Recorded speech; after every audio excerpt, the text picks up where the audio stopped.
ทักทายสบายดีพี่น้องสุขุสุคนเด้อมื้อนี้ก็สิได้รีวิวไก่งามอีกตัวหนึ่งเนาะพี่น้องเนาะตัวนี้เป็นสายกัดเด้อพี่น้องเด้อ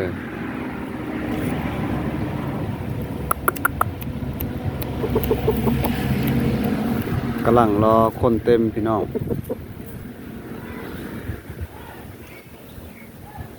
ไก่ก็ลอยประมาณ28 29ต่อเดือยก็ถือว่าโอเคเร็วพี่น้อยยาวแล้วต่อเดือยก็ใหญ่ยาวงามพี่น้อง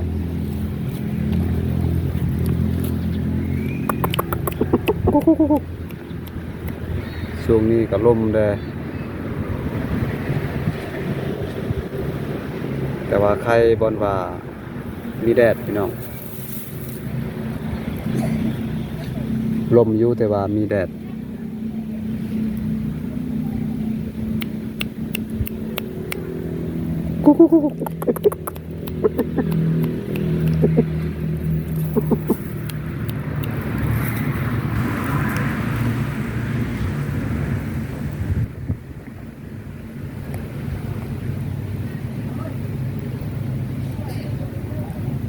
นี่เมนไก่นุ่มเด้อพี่น้องเด้อ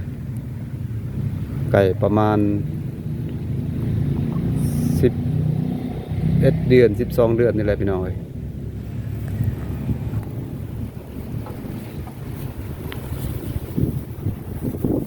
นี่เป็น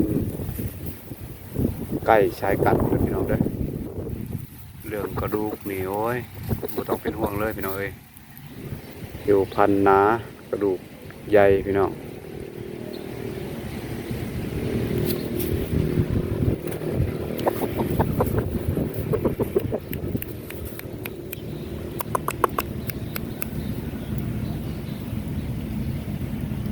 อากาศก็เย็นแดดตอนนี้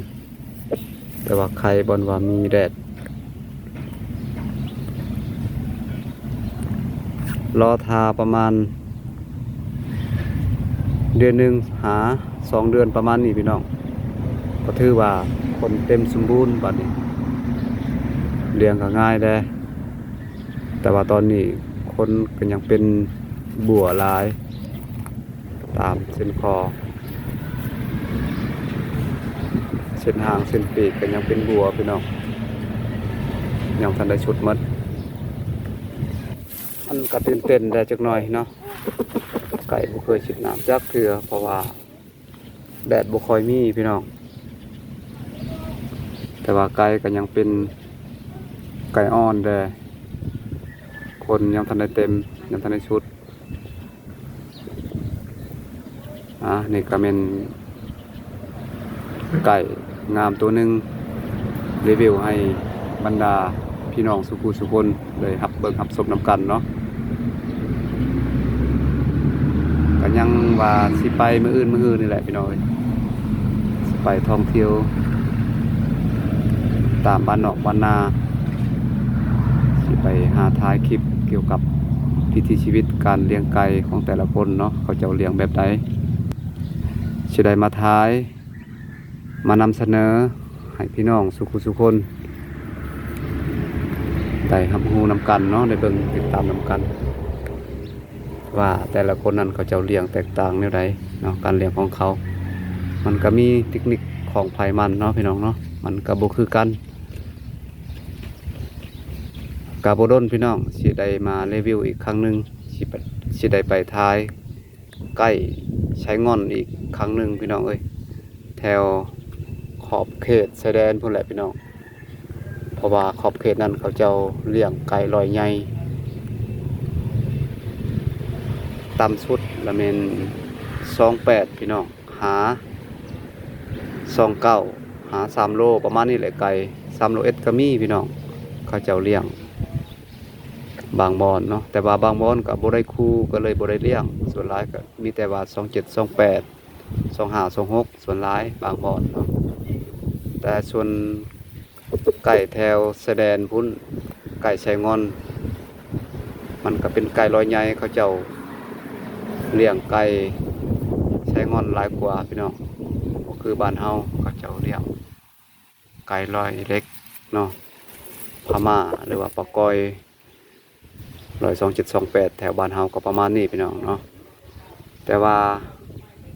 ขอบเขตชายแดนไก่เวียดนามพุ่นเขาเจ้าเลี้ยงต่างกันได้พี่น้อง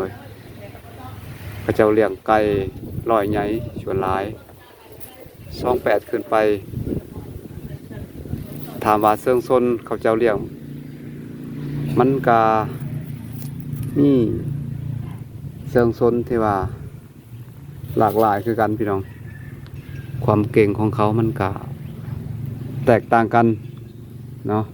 เก่งภัยเก่งมันการพัฒนาของแต่ละคนนั้นมันกาบ่คือกันพี่น้องเอ้ยเก่งเฮากับเก่งแบบมันมีหลายสไตล์เนาะไก่บางตัวนี่เก่งแบบว่าสันเชิงลีลาเนาะความไว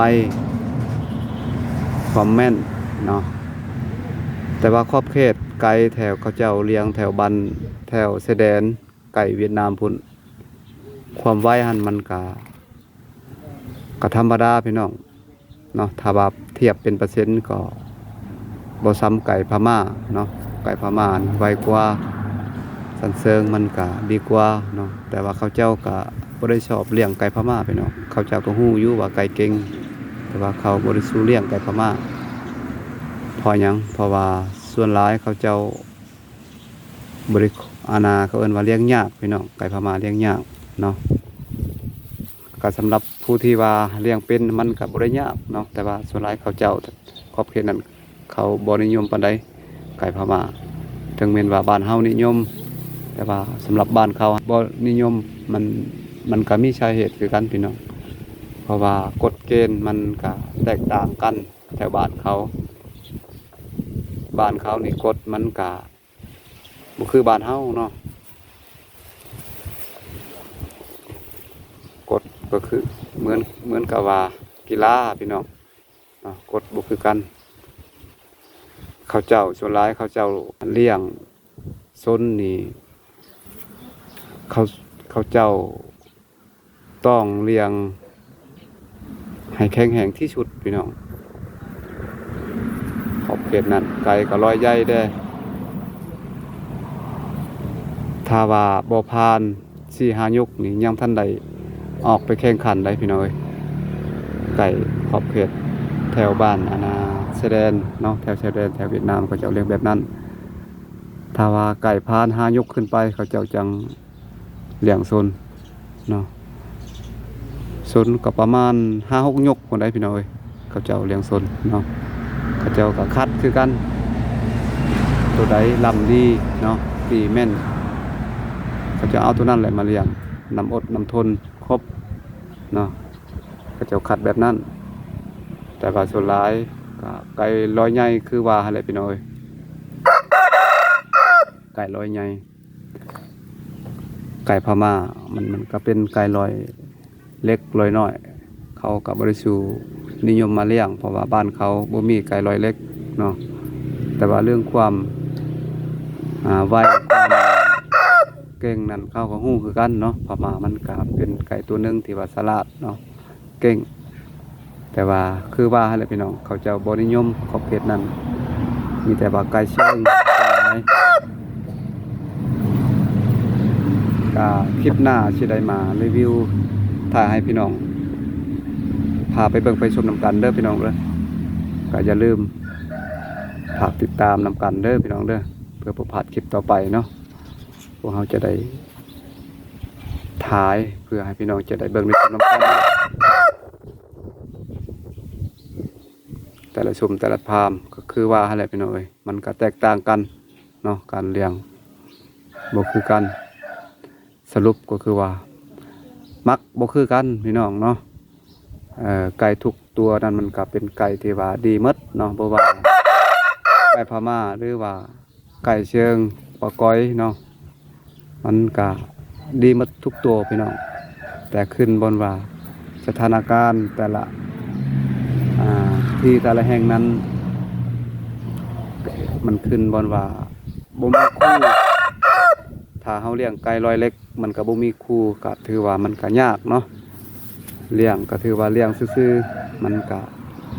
บ่มีคู่ฉะนั้นก็เลยเขาบ่นิยมไก่ร้อยเล็กเนาะไก่พม่ามันก็เป็นไก่ร้อยเล็กแต่ใหญ่ชุดก็ประมาณ27พี่น้อง26 27อันนี้ถือว่าใหญ่ชุดแล้วไก่พม่าเนาะ28 29หายากแล้วพม่าเนาะแต่ว่ามีอยู่บางโตวเนาะเขาเจ้าพัฒนาก็มีอยู่ไก่ลอยใหญ่พม่าเนาะแต่ส่วนหลายมันก็ได้แต่27ประมาณนี้แหละพี่น้องเอ้ยฉะนั้นก็ได้เว้าพื้นร่วมกันเนาะ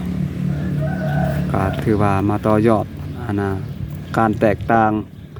แต่ละที่แต่ละแห่งมันก็บ่คือกันพี่น้องสรุปก็คือได้เว้ากันมาเนาะถือว่าไก่ทุกตัวนั้นมันก็ดีหมดเนาะแต่ว่าขึ้นบนว่ามักไผมักมันเนาะการเลี้ยงก็คือกัน